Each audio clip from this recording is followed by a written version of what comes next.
আমরা মনে করি বাংলাদেশের এই স্থপতিরা যে আকাঙ্ক্ষা নিয়ে রাজনীতি করেছিলেন, জাতীয় নাগরিক পার্টি সেই আকাঙ্ক্ষাকে ধারণ করে এগিয়ে নিয়ে যাবেন।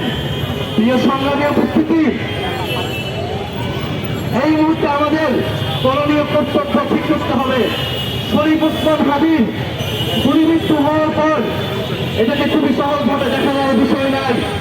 এটা গণঅভ্যুত্থানকে আক্রান্ত করা হয়েছে, বাংলাদেশকে আক্রান্ত করা হয়েছে। এই মুহূর্তে আমাদের কর্তব্য হচ্ছে দুইটি।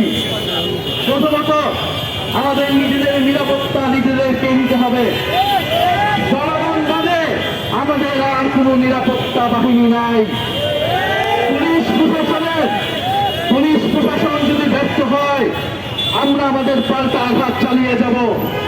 কিন্তু আমরা এখনো সরকারের উপর আস্থা রাখতে চাই। আমরা চাই আইনের শাসন প্রতিষ্ঠা হোক, অদ্রুত সময়ের মধ্যে শরীফ ওসমান হাদির খুনিদেরকে খুঁজে গ্রেফতার করা হোক। জনগণের কাছে আমাদের আহ্বান, আপনারা প্রত্যেকটা গ্রামে, প্রত্যেকটা মহল্লায়, পাড়ায় আধিপত্যবাদ বিরোধী, সন্ত্রাস চাঁদাবাদ বিরোধী